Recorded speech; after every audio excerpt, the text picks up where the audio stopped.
हमारी जो बरादरी है उन्होंने भी एक बाप इजाद किया हुआ है, फलां ने भी किया हुआ है। तो मैं तो यहाँ हैरान हो जाता हूँ जब मैं देखता हूँ कि राजपूत जो है ना, असली जय्यद राजपूत जो है, वो भी कह रहे हैं कि जी हमारा बाप तो फलां मोहम्मद बिन कासिम की फौज में आया था। कि साले अगर तुम अरब हो तो अब राजपूत कैसे हो गए? कि क्यों राजपूत इधर आगे नहीं हो सकते? भाई आपकी एथनिसिटी तो नहीं बदली जो हो जाती ना। तो उन्होंने अपनी जीनियोलॉजीज भी इजाद कर ली हैं, जिसमें वो उन्होंने अपने अरब बापों का नाम लिख लिए हैं। मतलब वो ये लेजिटिमेट बाप हुए ना। या ये जोइयाँ हैं, कुछ लोगों को मैं जानता हूँ, वो भी कहते हैं कि जी हम अरब से आए हुए हैं। कहा गया है कि जब जिजिया लो हिंदू से, तो एक तो ये कि वो यूं हाथ में आपके लेके आएगा, ऐसे करके आपको नहीं देगा और आप उस पे से नोच के उतार लेंगे। ये किताबों में लिखा हुआ है।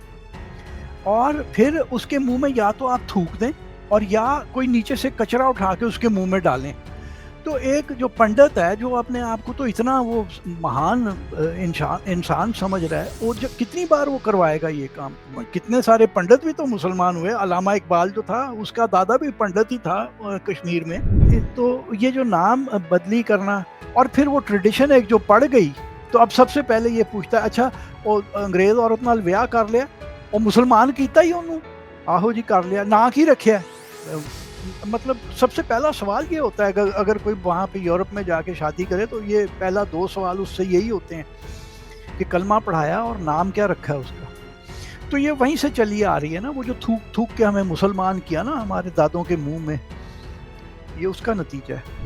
यहाँ तो फौरन इनकी ये तौहीन वाली हिस्स जाग जाती है। अरबों ने जो रोबोट बनाया है, वो ह्यूमनॉइड रोबोट आपने देखा है ना, उसका नाम भला क्या रखा है? मोहम्मद। यहाँ और उसके यहाँ वो बिल्ला लगा हुआ है जिसके ऊपर मोहम्मद लिखा हुआ है, और वो बड़ा शैतान है। वो आती जाती लड़कियों को चूंटी भी भर लेता है। ठीक है, हमारे यहाँ होता तो आगे लग चुकी होती है, आधा मुल्क जल गया होता। वहाँ क्यों नहीं ये कर रहे? नादिर कुली या नादिर शाह जिसे कहते हैं, उसके जो रेप की दास्तानें हैं वो भी हम एयर ब्रश करते हैं। वो चूंकि मुसलमान है ना, वो चाहे इन्हीं की मुसलमानों की माओ को ही रेप करके गया है, लेकिन वो एक्सेप्टेबल है। फिर ये मैं बड़ा हैरान होता हूँ जब लोग तैमूर का नाम रखते हैं, क्योंकि वो एक नहायत बदजात आदमी था। वो बहुत बदजात, खबीस, घटिया इंसान था। एक डाकू था, आम रेपिस्ट था। उसकी औलादें रेपिस्ट थी। वो मीरान शाह जो उसका बेटा था, वो इतना बड़ा रेपिस्ट था। और मतलब बाप जो खुद रेपिस्ट था बहुत बड़ा, उसने उसको साइडलाइन करके दूर भेजा हुआ था कि ये बदजात आदमी है, इसको परे निकालो। तो पता नहीं हम क्यों एक खबीस आदमी के नाम पे अपनी औलादों के नाम रखते हैं। वो इसलिए शायद कि हमने हिस्ट्री पढ़ी ही नहीं है, हमें तैमूर की असलियत का पता ही नहीं है। जय हिंद दोस्तों, आप देख रहे हैं डिफेंस ऑफेंस। अगर वीडियो पसंद आए तो वीडियो को लाइक कीजिए, चैनल को सब्सक्राइब कीजिए और बेल आइकन दबाना बिल्कुल मत भूलिएगा। और अगर आप हमें सपोर्ट करना चाहते हैं तो स्क्रीन पर दिए हुए क्यूआर कोड को स्कैन करें, या आप हमें पेपल के थ्रू भी सपोर्ट कर सकते हैं। बहुत बहुत धन्यवाद। जय हिंद दोस्तों, सभी का स्वागत है आज के कार्यक्रम में। आज हमारे साथ हैं Salman Rashid sir, travel writer हैं। मतलब मैं कहता हूँ, अगर साउथ एशिया के अगर टॉप 3 ट्रैवल राइटर्स में अगर नाम निकाला जाए तो उनका नाम इसमें जरूर होगा। और पाकिस्तान में तो मेरे हिसाब से इनसे अच्छा ट्रैवल राइटर मैंने पर्सनली कभी किसी को नहीं देखा। और sir, thank you very much for coming and for accepting our offer to join this conversation. तो सर सबसे पहला सवाल मेरा तो सर ये होगा कि when you started travelling, because आप फौज में भी रहे हैं, आपने वहां पे भी काम किया था।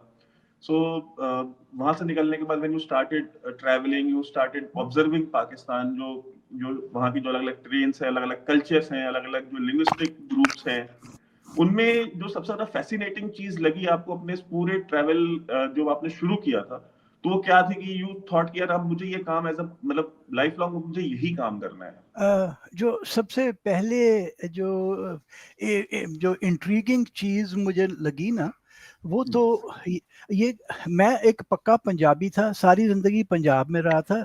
ये जाके सिंध में, मैंने फौज के फौरन बाद मैं कराची में रहा और सिंध के इंटीरियर में मैं घूमा करता था। तो मैंने पहली बार यानी एक मल्टी कल्चरल सोसाइटी वहाँ देखी। पंजाब तो मोनोलिथिक है ना, बिल्कुल। मतलब उस जमाने में तो सिख भी आपको नहीं नजर आते थे, अब तो चलें फिर कहीं 2-4 गरीब नजर आ जाते हैं, उस जमाने में नहीं नजर आते थे। वो मल्टी कल्चरल रंग था उसने मुझे बहुत फैसिनेट किया सिंध के अंदर, और बस फिर मैं उसकी खोज में निकल पड़ा। तो मैं थरपारकर में फिरा करता था, which is our only Hindu majority district in Pakistan. तो सर सिंध का तो खुद की भी मतलब हिस्ट्री बहुत कलरफुल है। मतलब मैंने देखा कि वो थरपारकर का जिस रीजन की आप बात कर रहे हैं उसका एक एक्सटेंशन हमारे यहाँ पे राजस्थान में भी आता है, जो थार डेजर्ट है। और वहाँ पे जितना ही हम ये देखते हैं कि वहाँ पे बिल्कुल एक ड्राई सा एरिया है, डेजर्ट एरिया है, लेकिन वहाँ पे कलर्स जो है वो उतने ही ज्यादा देखने को मिलते हैं, चाहे वो पहनावे में हो, चाहे वो उनके गानों में हो, चाहे उनके फोक म्यूजिक में हो, या उनके डांस में हो। तो मतलब what did you make out of it कि मतलब एक पंजाब है जहाँ पे 5-5 नदियां बहती हैं, जहाँ पे इतना उसकी पंजाब का भी अपना एक बहुत रिच कल्चर हेरिटेज है, लेकिन हम देखते हैं कि पंजाब उस चीज से कहीं बहुत दूसरी डायरेक्शन में निकल गया है। उस चीज को बहुत मतलब उसको ओन नहीं करना चाहता। बसंत को हम देखते हैं कि बसंत ओन नहीं करना चाहते। हम हर साल अलग मौलवियों के वहां पे फतवे सुनते हैं कि बसंत गैर इस्लामिक है, नहीं करना चाहिए। बसंत इज अ कल्चरल फेस्टिवल। एक तो ये कि कलर वहाँ पे सिंध में थरपारकर में खास तौर पे वो इसलिए है कि बाकी सारा कलरलेस है, वो सैंड ड्यून्स है, लेकिन हमारा जो थर है और आपका राजस्थान का इलाका भी वो बिल्कुल सैंड डेजर्ट सहारा की तरह का नहीं है। वहाँ बड़ी वेजिटेशन होती है, बल्कि हमारी तरफ तो कई ऐसी कुछ जगह हैं जब सावन आता है तो इतनी हरी हो जाती हैं कि मैंने एक बार अपने एक दोस्त को कहा था कि यार ये देखो सामने जो रिज है उसके ऊपर इतना सब्जा है, वो ऐसे लगता है कि कहीं हम हिमालय की किसी पहाड़ियों में घूम रहे हैं। तो लेकिन वो जो लोग थे उन्होंने फिर वो अपने रंग बनाने शुरू किए। कई बार मैं जाता हूँ तो वो जो उनके कोनिकल, हम तो उसे चौरा कहते हैं, वो आपने भी उनके घर जो देखे होंगे, राजस्थान में पता नहीं क्या कहते हैं, उनके दरवाजों के इतने अच्छे रंग होते हैं, उनके ऊपर जो उन्होंने नक्श निगारी की होती है वो बड़ी खूबसूरत रंगों की होती है। पंजाब जो है ना, वो एक तो हम पंजाबी जब अपनी हमें माँ बोली से छुड़ाया गया ना 1920s में, कि पंजाबियों को पंजाबी, मुसलमान पंजाबियों को पंजाबी छोड़नी चाहिए ताकि उनके अंदर और जो हिंदू और सिख पंजाबी हैं उनका बीच का फर्क नजर आना शुरू हो। तो तब हमने फिर अपने आप को बिल्कुल ही बोली से भी छुड़ा लिया और धरती से भी तोड़ लिया। तो हमें मौलवियों की इस किस्म की बात में हम बड़ी जल्दी मुतासर होके, इम्प्रेस होके हम उस तरफ निकल पड़ते हैं। अब बसंत ने बहुत हमारे यहाँ वो जो चीज़ कंट्रोल करने की थी वो तो कंट्रोल नहीं की गई। लोगों के गले कट जाते हैं, मोटरसाइकिलिस्ट जा रहा होता है, डोर पड़ी होती है सड़क के ऊपर, वो मर जाते हैं लोग। मतलब वो तार के ऊपर मांझा लगा के उन्होंने बनाई होती है। तो जाहिर है बजाय उसको कंट्रोल करने के इन्होंने उसको बंद कर दिया, और हमने उसे इसलिए होल हार्टेडली एक्सेप्ट कर लिया क्योंकि हम अब उस नैरेटिव को इंटरनलाइज कर चुके थे कि हम अलहदा हैं, मुसलमान हैं, हम सारे अरब से आए हुए हैं, और हम ये जो है हिंदू त्यौहार हम नहीं करेंगे। आप जैसा आपने कहा कि त्योहारों का तो कोई मजहब नहीं होता, मेले का, त्यौहार का कोई मजहब नहीं होता। तो इसलिए फिर अब हमने बसंत को भी अपने से दूर कर दिया। आपके हिसाब से पाकिस्तान में कितने मुसलमान होंगे जो अरब से आए हैं? कोई भी नहीं है। हर एक ने एक झूठ, मैं एक फिक्रा इस्तेमाल करता हूँ कि हम we have created illegitimate fathers for ourself. हमारी जो बरादरी है उन्होंने भी एक बाप इजाद किया हुआ है, फलां ने भी किया हुआ है। मैं तो यहाँ हैरान हो जाता हूँ जब मैं देखता हूँ कि राजपूत जो है ना, असली जैयद राजपूत जो है, वो भी कह रहे हैं कि जी हमारा बाप तो फलां मोहम्मद बिन कासिम की फौज में आया था। कि साले अगर तुम अरब हो तो अब राजपूत कैसे हो गए? कि क्यों राजपूत इधर आगे नहीं हो सकते? भाई आपकी एथनिसिटी तो नहीं बदली हो जाती ना। तो यहाँ कोई भी नहीं है, ये सब ड्रामेबाजी, सब झूठ है। नहीं, मैं खुद एक राजपूत हूँ और मुझे हंसी आ रही है सुन के कि मतलब हाउ कैन अ राजपूत से कि हम अरब से आए। मतलब ये अपने आप इतना ऑब्नॉक्शियस स्टेटमेंट है। ये वो हमारा जो कलेक्टिव इंफीरियरिटी कॉम्प्लेक्स है उसका नतीजा है। और मैं आपको नाम लेके बता सकता हूँ, ये वाह में ये रावलपिंडी के पास खट्टर जो हैं वो राजपूत हैं। वो अपने आप को कहते हैं कि जी हम अरब, उन्होंने अपनी जीनियोलॉजीज भी इजाद कर ली हैं जिसमें वो उन्होंने अपने अरब बापों का नाम लिख लिए हैं। मतलब वो ये लेजिटिमेट बाप हुए ना। या ये जोइयां हैं, कुछ लोगों को मैं जानता हूँ, वो भी कहते हैं कि जी हम अरब से आए हुए हैं। सर लेकिन मैं पढ़ रहा था पंजाब में जैसे कि 2-3 कम्युनिटीज हैं जो बहुत लाइक दे आर लैंडलॉर्ड्स, उनके पास जमीनें बहुत हैं, वो जागीरदार रहे हैं, उनकी उनकी एक हिस्ट्री है जो हमने भी पढ़ी है यहाँ पे बैठ के।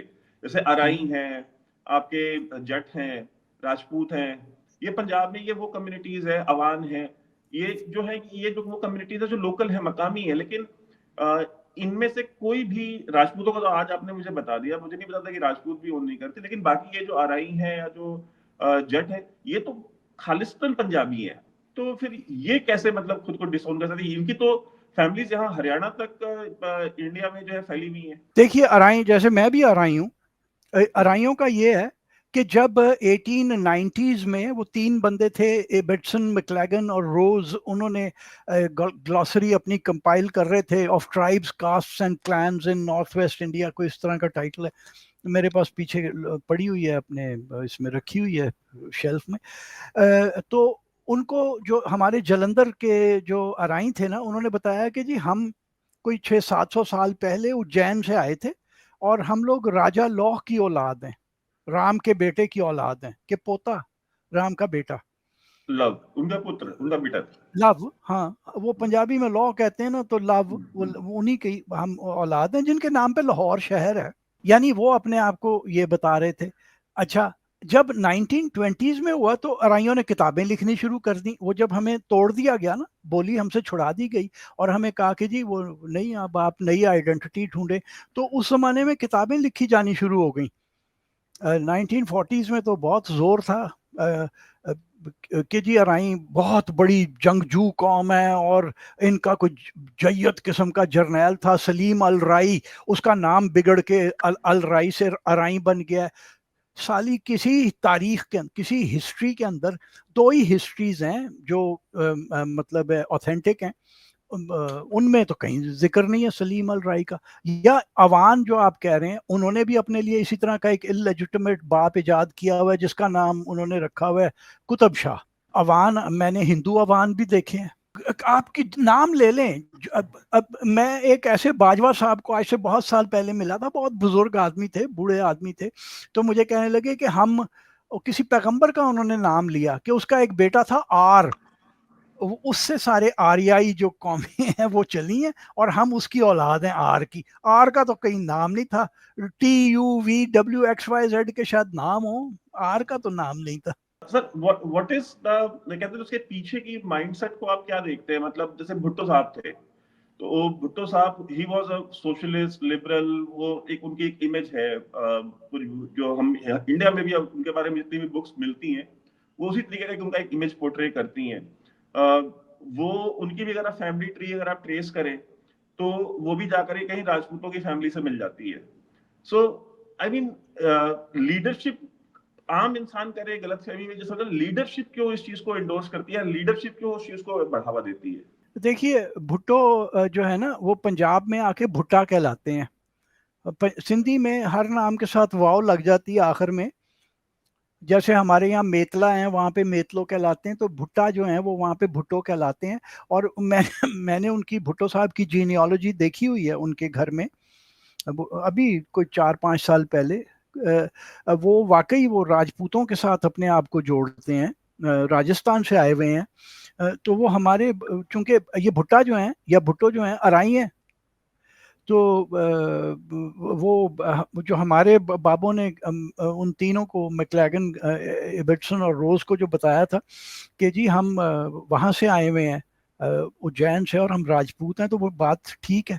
लेकिन ये अब क्या कर रहे हैं कि ये लोग जो हमारे पॉलिटिशियंस हैं, उस दिन ट्विटर के ऊपर एक साहब ने, जट हैं वो, उन्होंने लगाई कि कोई सरकारी डॉक्यूमेंट छपा है जिसमें उसमें लिखा है कि जी ये जो पंजाब में रहने वाले जितने भी जाट और ये वो थे ना, ये सारे आर्याई थे, लेकिन फिर जब अरब और ये वो आए, तुर्क आए, तो हम लोग तुर्क और अरब बन गए। मतलब ये इस किस्म की इडियोटिक बातें जब रियासत आपकी जो स्टेट छाप रही है, तो फिर एक आम आदमी से आप कोई एक्सपेक्टेशन ना रखें कि वो किसी सच की तरफ माइल होगा। वो ये इसी इडियोटिक बातों को ही सच मानता रहेगा। सर इंडिया में भी जैसे स्कूल्स हैं, गवर्नमेंट रन स्कूल्स हैं, स्टेट गवर्नमेंट्स अपने स्कूल रन करती है, सेंट्रल गवर्नमेंट अपने स्कूल्स रन करती है, लेकिन हमें वहां पे कहीं पे भी ना इंडिया स्टडीज नाम की चीज नहीं मिलती है। या हम दूसरे देशों में भी जाए, तो हम अमेरिका में जाएंगे तो वहाँ यूएस स्टडीज नाम की कोई चीज नहीं है। तो पाकिस्तान के अंदर जो पाकिस्तान स्टडीज है, और पाकिस्तान स्टडीज का सर मैंने जो करिकुलम देखा, उसका जो सिलेबस देखा, उसमें जिस तरीके की बातें लिखी हुई है, मतलब पाकिस्तान स्टडीज तो उसमें है ही कुछ नहीं उसमें। मतलब ये आप किस तरीके की, मतलब आप जनरेशंस तैयार कर रहे हैं फिर, मतलब it is not going to be a problem for anybody else but Pakistan itself. ये ज़िया के ज़माने में पाकिस्तान स्टडीज़ इंट्रोड्यूस हुई थी, उससे पहले नहीं थी, और वो बिल्कुल एक इस्लामियात की किताब है। और एक तो हम हमारी जो स्टेट है उसके अंदर एक इनसिक्योरिटी है, बड़ी deep seated, deep rooted insecurity है। तो वो रियासत जो है ना, वो फिर इस किस्म के काम करती है। वो समझते हैं कि इससे हम बेहतर पाकिस्तानी बन जाएंगे। तो 50 साल तो होने वाले हैं ज़िया की इस बदकारी को, और अभी तक तो हम बेहतर पाकिस्तानी नहीं बन सके। मतलब हमें समझ भी नहीं आ रही, हम इसको निकाल भी नहीं रहे बीच में से, क्योंकि अगर आप निकालें तो मौलवी लोग शोर करते हैं। तो जो स्टेट है वो और मौलवियों को सपोर्ट है। मुझसे नहीं पूछना आपने कि किसकी सपोर्ट है, मौलवियों को बहुत पक्की सपोर्ट है। और वो मतलब रियासत जो है, जो स्टेट है, वो उनसे खौफजदा है, वो उनको कुछ नहीं कह सकती। सर मौलवी, चले ठीक है सर, मैं ये कहूँ कि इंडिया में जो जो क्लर्जी है, क्लर्जी की कोई स्टैंडिंग नहीं है, तो ऐसा नहीं है।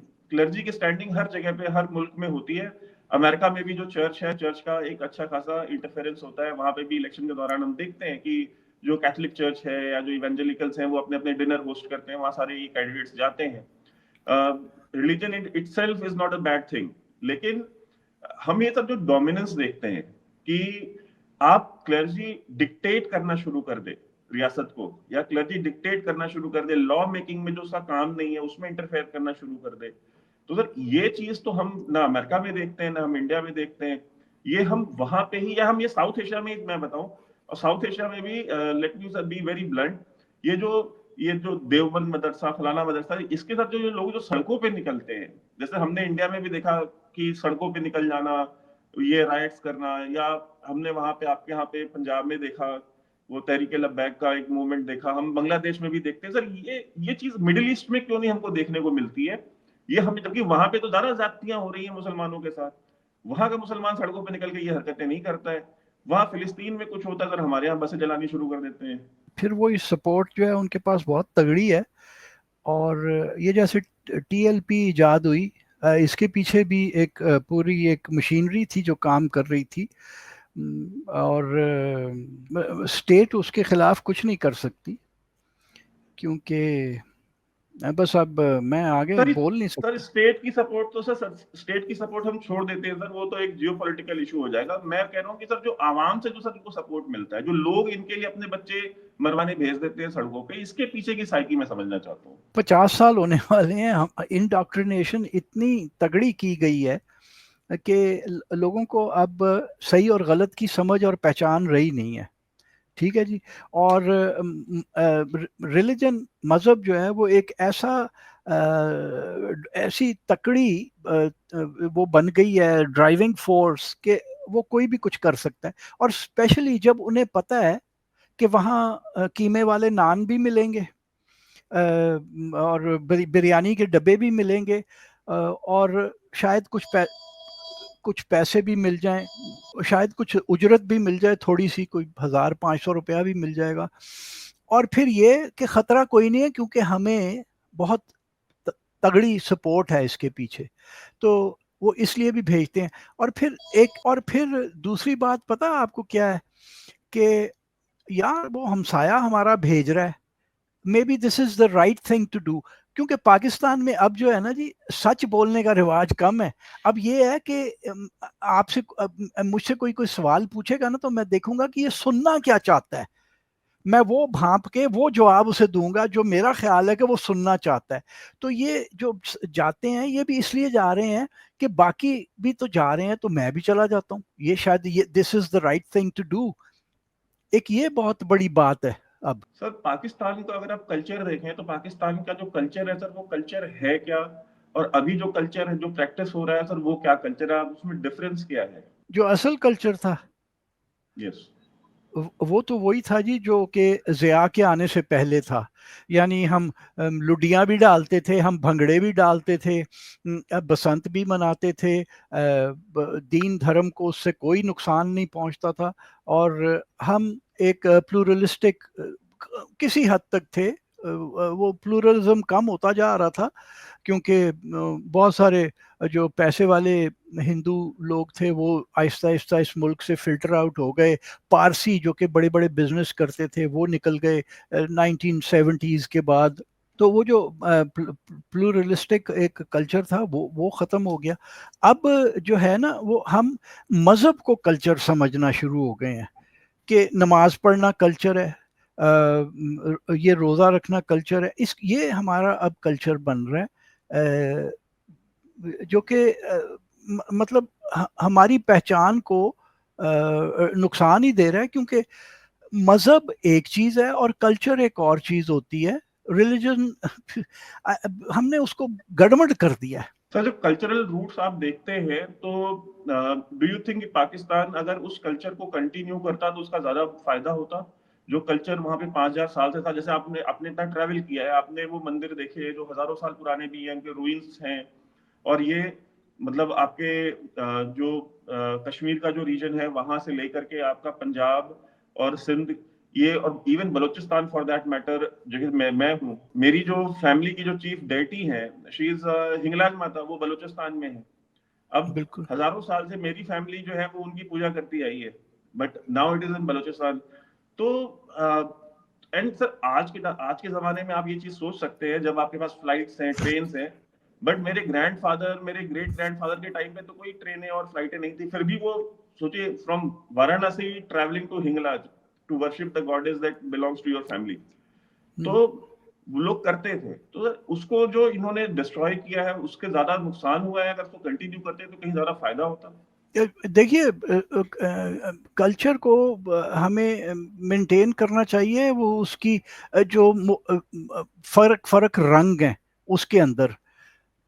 हमने जो किया, जो अपने आप को उससे अलहदा कर लिया, अलग कर लिया, उसके उसके अंदर सरासर नुकसान है। हम इतने जो ये रिएक्शनरी और इतने हमारे अंदर गुस्सा भर गया है, क्योंकि रंग निकल गए हैं ना हमारी जिंदगियों से।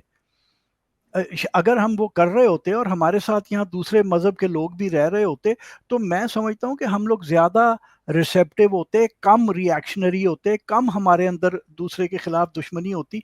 अभी भी अगर इंडिया से हम, वैसे तो हम किसी भी को मारने को तैयार हो जाते हैं अगर सिर्फ ब्लास्फेमी का लफ्ज़ बोल दिया जाए, लेकिन अगर कोई इंडिया से आ जाए, पता चले कि ये हमारे यहाँ भी सिख रहते हैं, ये नानकाना लाहौर के नज़दीक है नानकाना साहब, वहाँ पे वो नज़र आ जाए तो लोग शायद इतना वो नहीं एक्साइट होते, लेकिन इंडिया से जैसे ही आते हैं, क्योंकि आप लोग पतलून कमीज अभी भी पहनते हैं, हमारे वाले सिख शलवार कमीज पे आ गए हैं, तो वो पता चल जाता है कि ये इंडिया से आए हैं। हर कोई उन्हें हाथों हाथ लेता है, वो खा हिंदू हो सिख हो जो भी है, और बड़े खुश होते हैं। तो वो हम क्यों नहीं रख सके? वो रंग हमें चाहिए थे। वो उन रंगों के ना होने की वजह से हम ऐसे रिएक्शनरी हो रहे हैं, मेरा तो ये ख्याल है जी। अगर आप तो इंडोनेशिया को देखें, दुनिया का सबसे बड़ा जो सबसे बड़ी मुल्क, जो सबसे बड़ी पॉपुलेशन है मुसलमानों की, वो इंडोनेशिया में है। जी। अगर आप इंडोनेशिया को देखें तो दुनिया की सबसे बड़ी रामायण जो होती है वो वहां पे परफॉर्म होती है। उन्होंने अपनी एयरलाइंस का नाम गरुड़ा एयरलाइंस उन्होंने रखा हुआ है। गणेश जी की फोटो अपनी करेंसी पे उन्होंने छाप रखी है। अपने राजा को रामा के नाम से वो आज भी एड्रेस करते हैं। तो हाँ। और सब मतलब ये सब कुछ प्रैक्टिस करके दुनिया का सबसे बड़ा मुसलमान मुल्क बने हुए हैं। मुसलमानों की आबादी जितनी उस एक मुल्क में रहती है उतनी दूसरी किसी मुल्क में नहीं रहती। तो उनका इस्लाम कैसे सिक्योर है और हमारे यहाँ पे इस्लाम इतना जल्दी कैसे खतरे में आ जाता है? ये खालिद अहमद जिंदा होते तो उनसे पूछने का सवाल था, मेरी समझ में नहीं आता, क्योंकि एक तो मैं ज्यादा पीछे तक देख नहीं सकता। इंडिया में भी है ना, इंडिया में भी हमारी हाँ। वो मुसलमानों की इनसिक्योरिटी है, बहुत ज़्यादा इनसिक्योर कौम है हम। हमें हर वक्त यही लगता रहता है कि जी हर कोई इस्लाम ही का दुश्मन है। इंडोनेशिया में क्यों है, मैं खुद कई बार ये मिसाल दे चुका हूँ कि उनसे हमारे किसी डिप्लोमेट ने पूछा था उनके किसी वजीर से कि जी आपने नोट के ऊपर इनकी अपना गणेश की तस्वीर है ना, कि हनुमान की, गणेश की। तो मैंने कहा कि जी उन्होंने पूछा कि आप लोग कैसे मुसलमान हैं, आपके करेंसी नोट के ऊपर गणेश जी की तस्वीर है। तो उन्होंने कहा कि जी हमने धर्म बदला था, अपने बाप दादा को नहीं बदला। तो हमने जो सब कॉन्टिनेंट के मुसलमान हैं, वो क्या चीज़ थी और वो पीछे से चली आ रही थी, वो कि हमने अपने बाप दादा बदलने शुरू कर दिए। एक तो जो मुझे सिर्फ जो नज़र आती है चीज़, वो ये है कि जिस तरह से हमें कन्वर्ट किया गया था। ये आप जितनी भी पुरानी किताबें हैं, ये तारीख़ फ़िरोज़ शाह तुगलक की या खिलजियों की जब भी हिस्ट्री आप पढ़ें, तो उसमें आपको पता चलता है कि वो कहा गया है कि जब जिज़िया लो हिंदू से, तो एक तो ये कि वो यूं हाथ में आपके लेके आएगा, ऐसे करके आपको नहीं देगा और आप उस पे से नोच के उतार लेंगे, ये किताबों में लिखा हुआ है। और फिर उसके मुंह में या तो आप थूक दें और या कोई नीचे से कचरा उठा के उसके मुंह में डालें। तो एक जो पंडित है, जो अपने आप को तो इतना वो महान इंसान इंसान समझ रहा है, वो जो कितनी बार वो करवाएगा ये काम। कितने सारे पंडित भी तो मुसलमान हुए। अलामा इकबाल जो था, उसका दादा भी पंडित ही था कश्मीर में। और बड़ी बड़ी जातों के जो राजपूत थे, वो भी बेचारे मुसलमान हो गए कि यार ये क्या रोज ही आके साला मुंह में गंद डालते थे। तो ये जो ये वायलेंट तरीका था, हो सकता है इंडोनेशिया वाले, मैंने उनकी हिस्ट्री कभी नहीं पढ़ी, मुझे नहीं पता कि वहाँ इस्लाम कैसे फैला। हो सकता है, मुझे बल्कि यकीनन यही है कि वहाँ इस्लाम इस वायलेंटली और इस दूसरे की तौहीन करके नहीं फैला होगा। तो जब होती गई तौहीन, तो फिर हम कैसे कहते कि, मैं पंजाबी में कहता हूँ ना कि असी तो थुक दे मुसलमान है, कि हमारे मुंह में थूक थूक के हमें सालों ने मुसलमान कर लिया। तो उसके बाद जाहिर है फिर हमने यही कहना था, नहीं जी नहीं, हम थूक के मुसलमान नहीं, हम तो उधर से ही ब्रांड होके आए थे। ये मुझे लगता है। तो ये तो सर हो गया, लेकिन अगर आप केपी का देखें तो एक पाकिस्तान के अंदर भी जो एक कल्चरल कोहेरेंस होनी चाहिए। जैसे इंडिया में अगर, जैसे मैं अगर अभी दक्षिण में चला जाऊं, साउथ इंडिया में चला जाऊं, तो साउथ इंडिया में फूडिंग कल्चर अलग है, कपड़े पहनने का कल्चर अलग है, वहां पे म्यूजिक का बिल्कुल एक अलग काइंड ऑफ है, सारा इंडियन क्लासिकल ही। इवन पाकिस्तान में भी जो सिंगर्स हैं बड़े बड़े, जितने भी क्लासिकल सिंगर्स हुए, गाई तो उन्होंने भी राग भैरवी ही है ना, उन्होंने भी तो मालकौस ही गाया। उन्होंने कोई सऊदी अरब से तो कोई राग लेके आए नहीं, वही प्रैक्टिस कर रहे हैं। तो यहाँ पे भी हम देखते हैं, तो साउथ में भी और नॉर्थ में भी बहुत सारे डिफरेंसेस हैं, लेकिन एक कल्चरल हम देखते हैं कि एक एसिमिलेशन भी है, एक कल्चरल एक्सेप्टेंस भी है। पाकिस्तान में भी हम देख रहे थे कि वो ख्वाजा आसिफ साहब अभी जिनके नाम पे मिसाइलों के नाम रख रहे थे, अब कह रहे हैं कि जी ये लुटेरे थे, हामिद मीर के प्रोग्राम में बैठ के। तो ये और फिर उसको मैं देख रहा था कि हामिद मीर जैसे जर्नलिस्ट जो इतने सीनियर एंकर हैं, वो मतलब डिफेंड कर रहे थे उन लोगों को कि जी देखें आप, ये तो माने ना कि वो जो दाता दरबार में जो अली हजवेरी की जो दरगाह है, वो भी उनके साथ ही आए थे। तो ऐसा नहीं है कि वो सिर्फ लूट मार करने आए थे, इतने बड़े बड़े सूफी संत भी तो लेके आए वो सूफी जो अली हजवेरी था, वो फौज के अंदर नहीं आए थे, वो अलहदा आए थे। ये अली, इसको क्या पता है, ये जो आप जैसे सीनियर तज्जियाकार कह रहे हैं, इसकी असलियत मुझे पता है, ये जाहिल आदमी है। तो ख्वाजा आसिफ बिल्कुल सही कह रहे हैं। वो डाकू थे सारे के सारे, जिनके नाम पे हमने अपने मिसाइल, लेकिन वो हम क्या करें, हम पृथ्वी या आकाश या ये तो अपने मिसाइल का नाम नहीं रख सकते ना, क्योंकि फिर हम तो आपके साथ मिल गए, फिर लड़ाई साली क्या रह गई। तो यही चीजें हैं ना जो कि हमारे आइडेंटिटी क्राइसिस को मल्टीप्लाई कर रही हैं, उसको मैग्नीफाई कर रही हैं। हमें यही नहीं समझ आ रही कि यार हम इधर के हैं, और मेरे जैसा कोई उठ के जब कहता है कि ओ भाई हम इसी धरती के पूत हैं, तो वो दूसरे कहते हैं, तो फिर वो मिसाइल तो हमारा महमूद गजनवी के नाम पे है। बहुत बड़ा है जी ये, इन्होंने वो एक रफड़ ही है ये, पंजाबी में जैसे हम कहते हैं ना। सर अगर आप अरब कंट्रीज में जाएं, तो वहां पे जो मुस्लिम्स हैं या जो ड्रूज हैं या जो क्रिश्चियंस हैं, उनके सबके नाम अरब है। उनके नाम, उनके ऐसा नहीं कि वहां पे अगर कोई जैसे इंडिया या हम सब कॉन्टिनेंट में देखें, अगर कोई हिंदू या मुसलमान से भी अगर क्रिश्चियन होता है, सबसे पहला काम करता है कि अपना एक ईसाई नाम रखता है। अब ये ईसाई नाम क्या होता है मुझे नहीं समझ में आया आज तक। ये मुसलमान नाम क्या होता है भाई? आप मतलब राजेश फिलिप कर लेंगे, ठीक है, या बिलाल कुछ कर लेंगे। तो ये जो नाम के साथ जो ऑब्सेशन है कि ये नहीं, हमको अगर हम क्रिश्चियन हो रहे हैं तो हमको क्रिश्चियन नेम रखना है, अगर हम मुसलमान हो रहे हैं तो हमको इस अरेबिक नेम रखना है। तो ये क्या चीज है? मतलब इसके पीछे की साइकी क्या है? ये अरब वर्ल्ड में जो 12th जनरेशन क्रिश्चियन है या 13 जनरेशन क्रिश्चियन, उनके नाम सारे अरबी हैं। जो मुसलमान है उनके भी नाम अरबी हैं, जो ड्रूज है उनके भी नाम अरबी हैं, इवन जो कुर्द है उनके भी नाम अरबी, हो चाहे किसी भी रिलीजन को या उसको अपने नोमैडिक कल्चर को मानते हो, इवन नोमैड्स के भी नाम वहां पे अरबिक है। और इसी तरह तुर्की में, ईरान में वो पर्शियन और तुर्की ज़बान के लफ्ज़ हैं, नाम है। मुझे समझ नहीं आई कि ये क्या था। ये फिर वही होगा ना कि वो इतनी वायलेंट तब्दीली थी। मैं तौहीन करा करा के मुसलमान हुआ, तो फिर मैं कैसे रख लूँ अपना नाम वही जो कि पहले मेरे बाप दादा का था, क्योंकि फिर तो पता चल जाएगा कि मेरे दादे के मुंह में थूक थूक के मुझे उनको मुसलमान किया गया। तो ये जो नाम बदली करना, और फिर वो ट्रेडिशन एक जो पड़ गई, तो अब सबसे पहले ये पूछता है, अच्छा वो अंग्रेज औरत नाल ब्याह कर लिया, वो मुसलमान कीता ही ओनू? आहो जी कर लिया, ना की रखिया। मतलब सबसे पहला सवाल ये होता है, अगर कोई वहां पे यूरोप में जाके शादी करे, तो ये पहला 2 सवाल उससे यही होते हैं कि कलमा पढ़ाया और नाम क्या रखा है उसका। तो ये वहीं से चली आ रही है ना, वो जो थूक थूक के हमें मुसलमान किया ना हमारे दादों के मुंह में, ये उसका नतीजा है।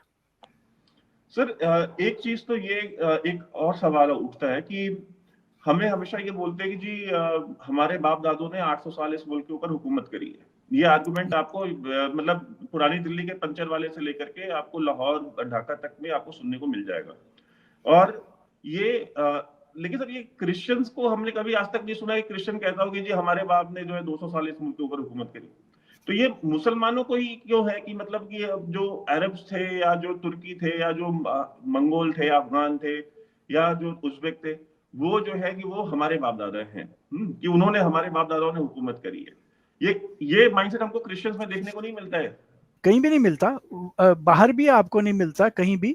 ये सिर्फ जो हमारी जो कन्वर्शन थी, जो उसकी वायलेंस और उसकी हमारी जो ह्यूमिलिएशन थी, जिस तरीके से हमें कन्वर्ट किया गया, जो ज्यादातर को, जो ऊंची जातें भी तो यहाँ की जो सो कॉल्ड ऊंची जातें हैं, राजपूत या ब्राह्मण, वो भी तो कन्वर्ट हुए।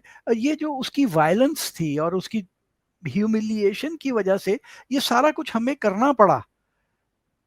मतलब और मुझे तो और कोई इसकी की वजह समझ में नहीं आती, यही एक बात है। इस्लाम में तो सर ये कहते हैं ना कि कास्टिज्म नहीं है, कि कास्ट का कोई का मतलब there is no place for caste in Islam, everybody is equal.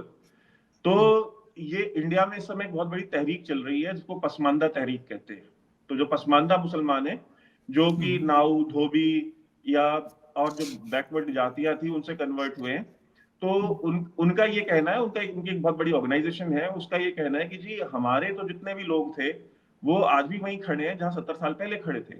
और जितने भी ये जो सो कॉल्ड सैयद थे या जितने भी ये अपने नाम के आगे से, हमारे यहाँ जामा मस्जिद है दिल्ली में, तो उसके भी जो इमाम है वो अपने नाम के आगे इमाम बुखारी लगाते हैं। और इंडिया डेमोक्रेसी बने हुए 80 साल हो गया, लेकिन आज भी शाही इमाम होते हैं इंडिया में।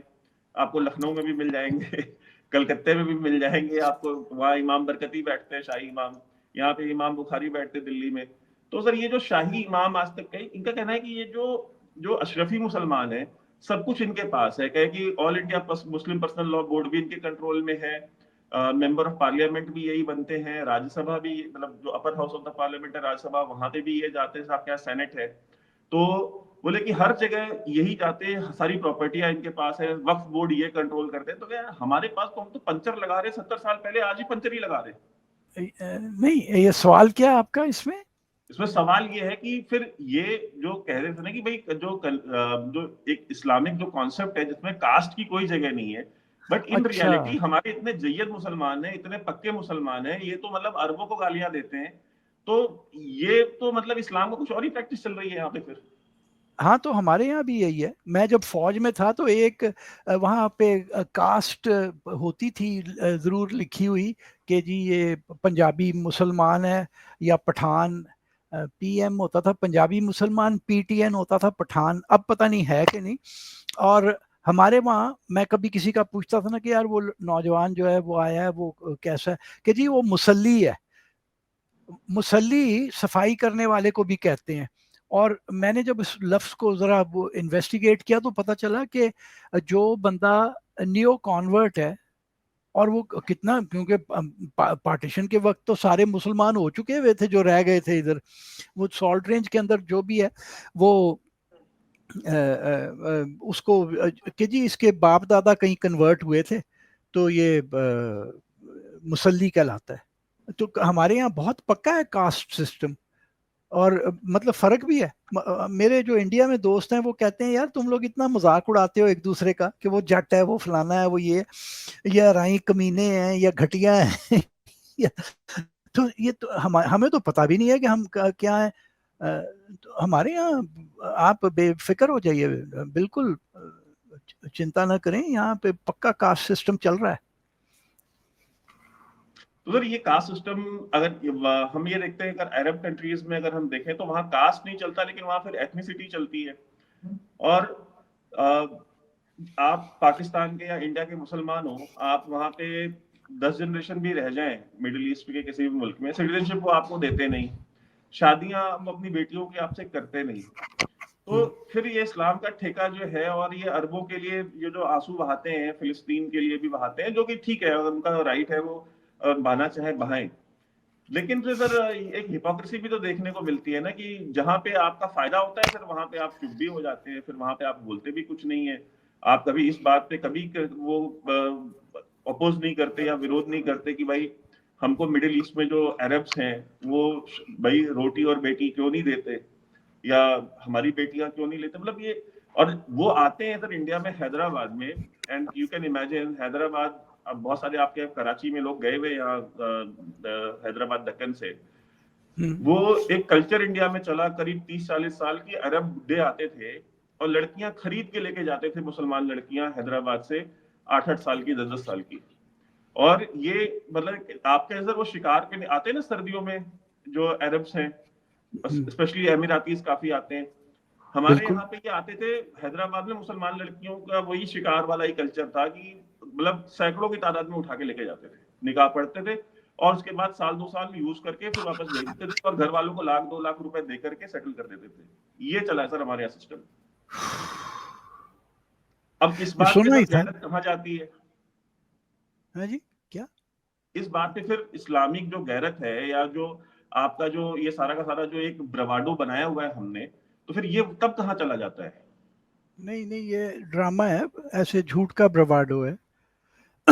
आप जैसे देखिए ये टीएलपी, हम हमारे यहाँ जो है, एक लड़की अपनी कमीज पे वो उर्दू में हलवा लिखा हुआ था, हलवा हलवा हलवा, वो डिजाइन था, और वो कहीं वहां से लेके आई थी, गल्फ के किसी मुल्क से। वो यहाँ लाहौर के इशरा बाजार में थी, तो मौलवी आ गए कि इसको कत्ल करना है, इसने तौहीन कर दिया है, कुरानी लफ्ज लिखा हुआ है, और हलवा, कुरान में हलवा शायद कहीं नहीं लिखा हुआ। मौलवियों को वैसे बड़ा पसंद है लेकिन वो लिखा हुआ नहीं है कुरान में। वो मारने उसको आ गए थे। यहाँ तो फौरन इनकी ये तौहीन वाली हिस्स जाग जाती है। अरबों ने जो रोबोट बनाया है, वो ह्यूमनॉइड रोबोट आपने देखा है ना, उसका हाँ नाम जी। भला क्या रखा है? मोहम्मद। जी। यहाँ और उसके यहाँ वो बिल्ला लगा हुआ है जिसके ऊपर मोहम्मद लिखा हुआ है, और वो बड़ा शैतान है। वो आती जाती लड़कियों को चूंटी भी भर लेता है। ठीक है। हमारे यहाँ होता तो आगे लग चुकी होती, आधा मुल्क जल गया होता। वहां क्यों नहीं ये कर रहे? क्योंकि ये इन्हें अपना फायदा हर जगह नजर आ रहा होता है। यहाँ इन्हें पता है कि ये ताकत की खेल है। ये जो भी कुछ करते हैं ये ताकत की खेल है। ये मेरा, आई एम सॉरी, मेरा आज कैमरे का जो पीछे वो जुड़ा हुआ था वो सही नहीं है। तो ये जो हमारा है ना, ये ज्यादातर बस इतना हमें किसी को नहीं खतरा। वो एक बार यही तहरीक लब्बैक वालों ने यहाँ लाहौर शेखुपुरा मोटरवे के ऊपर सड़क बंद कर दी, और शेखुपुरा के नज़दीक कहीं सड़क बंद कर दी, और पता नहीं किस क्या हुआ था, मुझे वाकया 2019 की बात है शायद। तो फैज़ हमीद साहब उस वक्त ISI के चीफ थे। तो खैर वो एक कोई पॉलिटिशियन गुजर, पता नहीं केड़ा गुजर उसका नाम है, वो उसने जाना था इस्लामाबाद। वो जब उसकी मोटर चढ़ी मोटरवे के ऊपर, तो उसने कहा कि ये क्या है। उसने अपने जो उसके साथ उसके हॉन्चोस थे उनको कहा कि यार निकालो क्लाशनिकॉफ अपनी और 2-2 राउंड ज़रा हवा में फायर कर दो। वो जो रसालत क्या तौहीन रसालत के ऊपर जान छिड़कने वाले थे, वो जो रसूल की इज्जत के ऊपर जान छिड़कने वाले थे, वो ऐसे गायब हुए हैं कि दिखने में कोई नहीं आया। दो गोलियां फायर हुई हवा में और वो खत्म। अब जब उन्हें जब तक सपोर्ट मिलती रहेगी तो वो ये करते रहेंगे।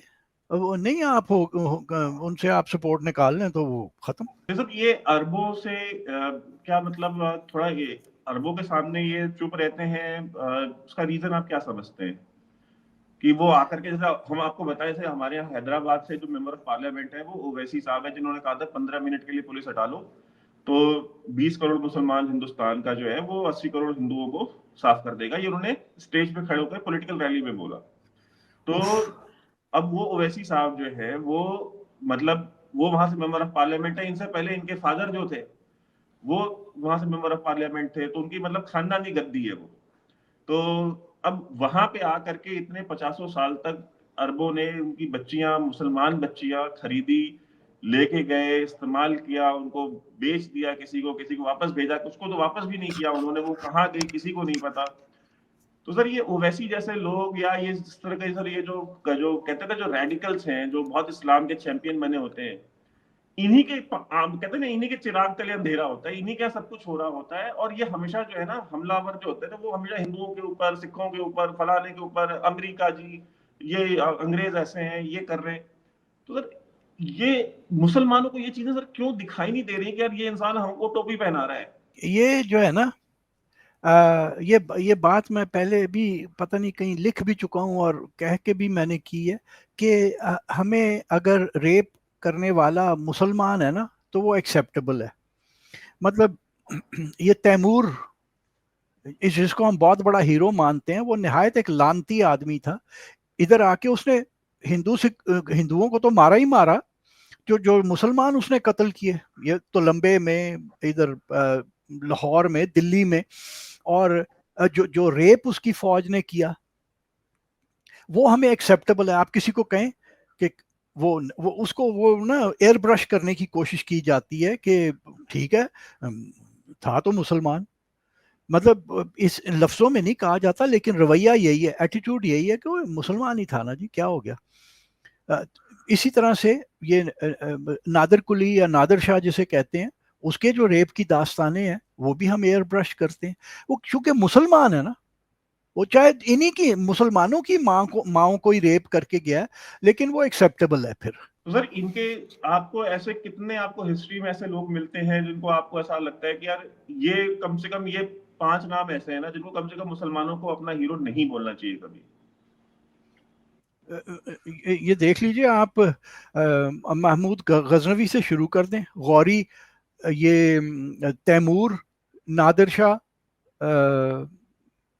और पठान। तो क्योंकि समझते हैं कि नादिर शाह पठान था, हालांकि वो तुर्क था, बेचारों को पता नहीं है ना, तो इसलिए वो बाप बना के उसको बैठे हुए हैं। लेकिन ये, और हमारे लिए वो जो पठान था असल में सद्दोज़ई अहमद खान, अहमद शाह अब्दाली, वो सद्दोज़ई पश्तून था। ये हमारे पंजाबियों के कम से कम हीरो नहीं है। अहमद शाह पठान मानते हैं, लेकिन कुछ पठान भी नहीं मानते कि वो था, क्योंकि उनको भी लूटता था आके। तो ये 5 और कौन मैं कह सकता हूँ कि, क्योंकि देखिए ये जिनका नाम मैंने लिए हैं, महमूद और गौरी और तैमूर, ये तो पक्के पक्के विलन्स हैं। सर हमारे यहाँ पे तो सैफ अली खान अभी उनको स्टैब किया है, आपने सुना होगा, बॉलीवुड के जी, एक्टर आज है, नवाब हमारे यहाँ पटोदी के। खबर थी। हम्म। तो उसके उन्होंने अपने बेटे का नाम तैमूर रखा है, बताइए। ये मैं बड़ा हैरान होता हूँ जब लोग तैमूर का नाम रखते हैं, क्योंकि वो एक नहायत बदजात आदमी था। वो बहुत बदजात, खबीस, घटिया इंसान था। एक डाकू था, आम रेपिस्ट था।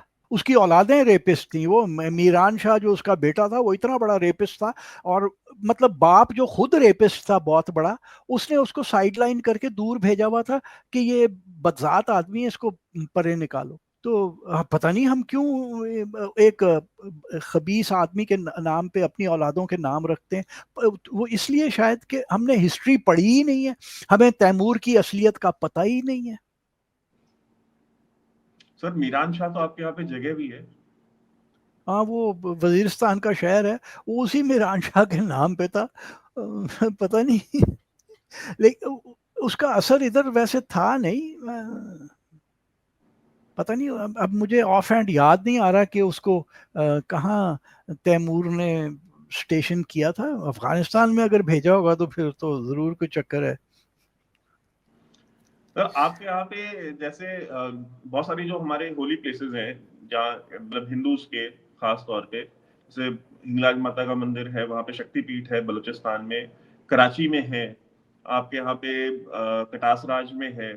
और ये मतलब ये वो जगह हैं, अगर वो खोली जाए for access to Hindus, I mean just the share amount of revenue that Pakistan can generate through tourism, वो sir billions of dollar, hundreds of billions of dollars में होगा। अभी तो एक एक बिलियन डॉलर के लिए तीन, मतलब आप देख रहे हैं कि मतलब किस किस तरीके से शहबाज शरीफ साहब, इससे पहले बाजवा साहब, इससे पहले खान साहब घूमते रहते थे।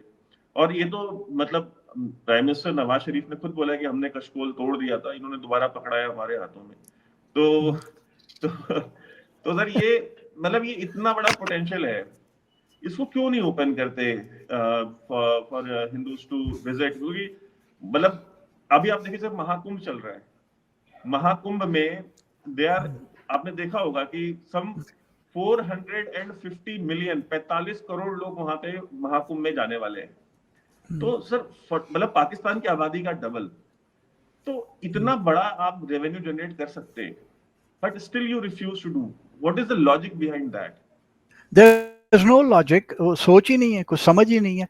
और फिर ऊपर से ये भी है कि हर किसी को तो हमने दुश्मन बनाया हुआ है। और मैं आपको बता दूं कि जो स्टेट की जो माइंडसेट है ना, वो कुछ इस तरह से ट्यून हुई हुई है कि जो भी आता है होटल में, कोई फॉरेनर आ जाए तो वो एक फॉर्म भरवाया जाता है, वो पुलिस स्टेशन में भेज दिया जाता है, वो चाहे इंडिया का ना हो, वो कहीं से भी आया, अमेरिका, जर्मनी, फ्रांस, और जनाब पुलिस आ जाती है। उस वो स्पेशल ब्रांच, आईएसआई, इनके फोन आने शुरू होते हैं कि कौन है, क्यों है, फिर आके बोतलें खोल खोल के सूंघी जाती हैं पानी की, कि शराब तो नहीं लेके आ गया, पानी की बोतलें। और सुबह 9 बजे एक बार मेरे साथ एक जर्मन था, एक फ्रेंच था वहाँ पे हैदराबाद के नज़दीक। तो वो हम वापस, मैं उन्हें लेके आ रहा था, हम बहुत सवेरे निकले थे, और कोई 9 बजे हम वापस हैदराबाद आ रहे थे। तो रेंजर्स ने हमें रोक लिया, उसमें एक छोकरा बेवकूफ़, वो बोतलें खोल खोल के सूंघ रहा। तो मैंने उसे कहा कि बेटा, सुबह 9 बजे कोई दारू नहीं पीनी शुरू करता, शाम को पीते हैं, और यहाँ कहाँ लाएंगे दारू। वो लेकिन ये नहीं है। अब हम, एक तो हर एक को पता नहीं हमने क्या समझ लिया है, वो हर एक के पीछे पुलिस लग जाती है। तो हमारे पास इतनी पुलिस नहीं है ना कि वो, आप लोग अगर एक 200 मिलियन भी उधर से इंडिया से आ जाएं यात्री, तो हम कहाँ से इतनी सारी पुलिस लेके आएंगे? नहीं, इसलिए हमने आपको नहीं इजाजत देनी, हमने किसी को भी इजाजत नहीं देनी। पैसे वैसे भाड़ में गए। तो सर एक बात बताइए कि अब मेरे तो सर बहुत सारे दोस्त हैं पाकिस्तान में, शायद ही कोई ऐसा है जो नहीं पीता, ठीक है? मतलब यहाँ पे दिल्ली पे आने के बाद तो सारे ही पीते हैं। तो वो चाहे मतलब चाहे वो सहाफी हो, चाहे वो एक्टिविस्ट हो, चाहे वो कोई बहुत हुब्बुल वतन पाकिस्तानी हो, ठीक है, मतलब सारे के सारे ही पीते हैं आके। मैंने तो किसी को नहीं देखा। या इंडिया के बाहर भी कहीं आप चले जाते हैं, यूएई चले, दुबई चले जाते हैं, या अमेरिका चले जाते हैं, तो फिर अमेरिका में तो खैर दूसरे शौक शुरू हो जाते हैं, लेकिन दुबई वुबई में तो फिर वो उनके शौक रहते ही हैं। तो सर जब सारे पी ही रहे हैं तो सर ये फिर ये बैन क्यों लगाया हुआ है? और जिया के पहले तो लीगलाइज था, ही पीते ही थे। मैंने कहा ना जी क्या आपने कहा लॉजिक, तो मैंने कहा था इलॉजिक, कोई लॉजिक नहीं है हमारी आम तौर पे हरकतों में, कोई मंतक कोई लॉजिक नहीं होता। वो बैन लगाया हुआ है और लोग ब्लैक मार्केट से खरीद के पी भी रहे हैं, और जब स्मगल हुआ लेकर पकड़ी जाती है तो उसके ऊपर से बुलडोजर चला के ना, ये रोड रोलर उसके ऊपर फेर के उसको तोड़ देते हैं। और भाई यही चीजें इंपोर्ट कर लो तो टैक्स कमाना शुरू, ड्यूटी कमानी शुरू कर दो। लोगों ने पीनी तो फिर भी नहीं छोड़नी, सारे पी रहे हैं, और नतीजा ये हो रहा है कि अब एक, मैं नाम नहीं ले सकता ऐसे ही मुझे पकड़ने ना आ जाए, एक लोग हैं, उन्होंने एक फैक्ट्री हब में लगाई है, और पहले तो उनका ख्याल था कि वो पाकिस्तान को ना अच्छी अल्कोहल सप्लाई करेंगे, बियर बनाते हैं वो, लेकिन फिर उन्होंने कहा कि नहीं भाई नहीं, हमें पता चल गया कि यहाँ पैसे कैसे बनते हैं 2 नंबर काम में। वो बोतलें इकट्ठी करते हैं, मतलब सिंगल मॉल्ट की और अच्छी अच्छी विस्कीज की, और उसमें वो मरी ब्रूरी की जो सबसे घटिया विस्की है ना, वैट वन, वो भर के, तो वो 15,000 16,000 की, वो वैट वन 600 700 रुपए की उन्हें मिलती है। वो यहाँ पे फिर उसको 12-15 हजार रुपए का बेचते हैं। उनकी चांदी लगी हुई है, फैक्ट्री उनके पास है, वो सीलिंग वीलिंग वाले सारे उनके पास मशीनरी है, वो करके अपनी उन्होंने चांदी लगाई हुई है। तो मतलब सिंगल मॉल्ट बोल के विस्की पिला रहे हैं। हाँ, तो पीता हर कोई है, और फिर करते क्या कि नहीं नहीं, ये अगर पकड़े जाए कहते हैं नहीं भाईजान ये तो शहद की बोतल है, और एक जज भी आपको ऐसा मिल जाता है, वो हंस के कहता है हाँ हाँ ये तो शहद है। गंडापुर ने बोला था ना कि शहद की शीशी थी। और वो गिट्ठा जो हमारा था, वो क्या नाम था उसका, उसने कह दिया कि हाँ शहद ही होगा। हाँ तो ये सर वो बाबा रहमते की बात कर रहे थे आप। हाँ वही रहमते। तो सर वो सर एक लास्ट में सर आपका टाइम नहीं लूंगा, what do you think is the way forward? How do you see the future? Like is it going to carry on like this, और या आपको लगता है कि यार चीजें बेहतर होंगी? I think we'll just carry on like this. पता नहीं फिर वो तो इम्प्लोजन की तरफ ही हम जाएंगे, क्योंकि हम किसी भी तरीके से रेवेन्यू अपना बढ़ाने की तरफ नहीं आ रहे। यही जैसे आपने कहा कि जी अगर यात्री सिर्फ आना शुरू हो जाए तो पाकिस्तान कितना पैसा कमा सकता है, हम वो नहीं किसी को आने दे रहे। अगर कोई टूरिस्ट आ जाए तो हम उसके पीछे पुलिस लगा देते हैं, अगली बार वो नहीं आता, वहाँ जाके बताता है, तो अब बहुत कम लोग आते हैं। तो मुझे लगता है कि हम इसी तरह से चलते रहेंगे, आगे होगा क्या मेरी समझ से बाहर है। सर एक लास्ट में, आपको पता ही करतारपुर कॉरिडोर बाजवा साहब के समय में खोला गया था, तो मेरे एक दोस्त हैं वो गए थे वहां पे, बॉर्डर क्रॉस करके वीजा अप्लाई किया था, तो जस्ट टू एक्सपीरियंस की किस तरीके से ये सारा चल रहा है।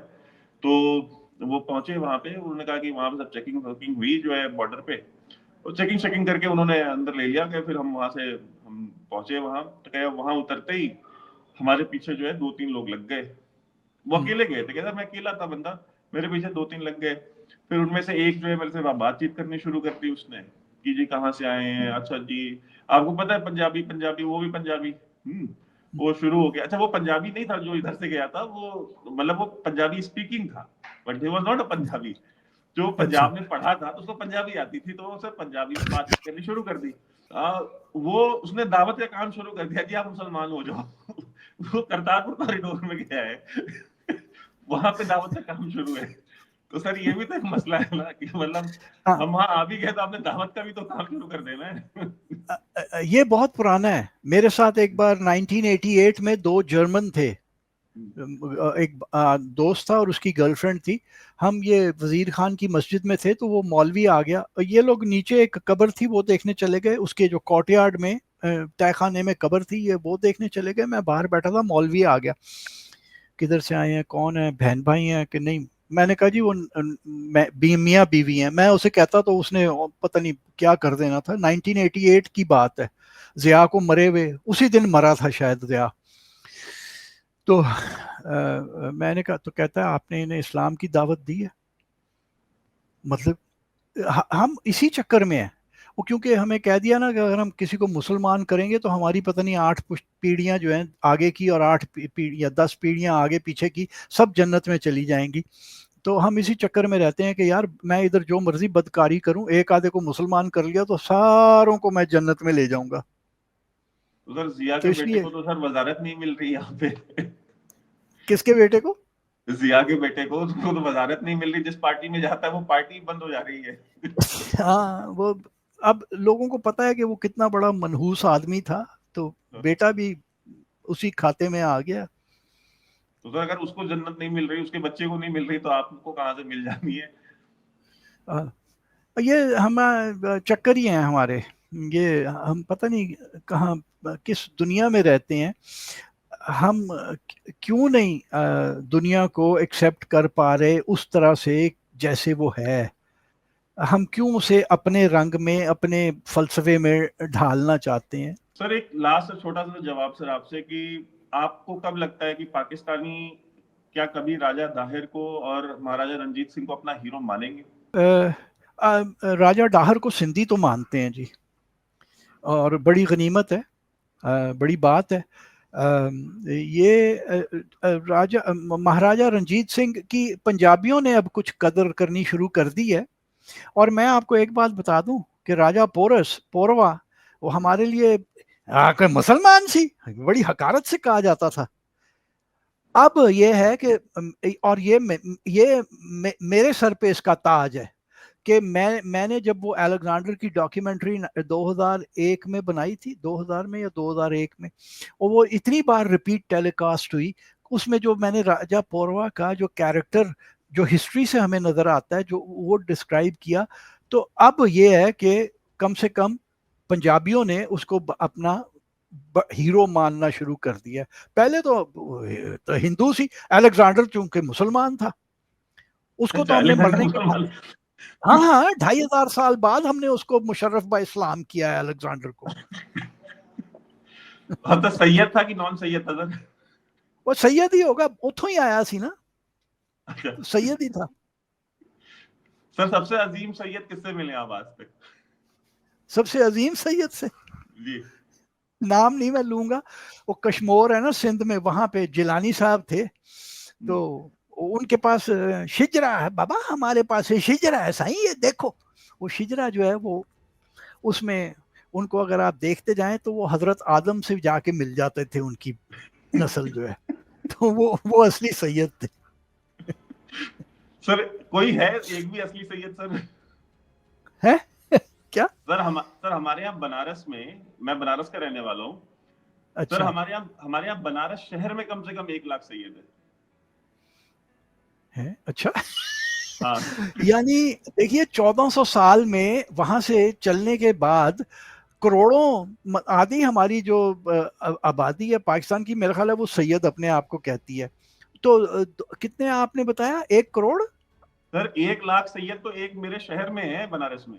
बनारस में, और बनारस जैसे तो भारत के अंदर कितने शहर होंगे, तो ये लगता है कि सारे ही वहां से पीछा छुड़ा के यहीं आके आबाद हो गए। Thank you so much sir, आपने इतना टाइम दिया। आई होप सर हम आपसे दोबारा एक बार फिर इंटरेक्शन करेंगे। जरूर, मैं उस दिन अपना कैमरा जरा सही करके फिट कर लूंगा, या आज बार बार मुझे उसको ठीक करना पड़ा। कोई बात नहीं sir, next time see you soon sir, thank you so much.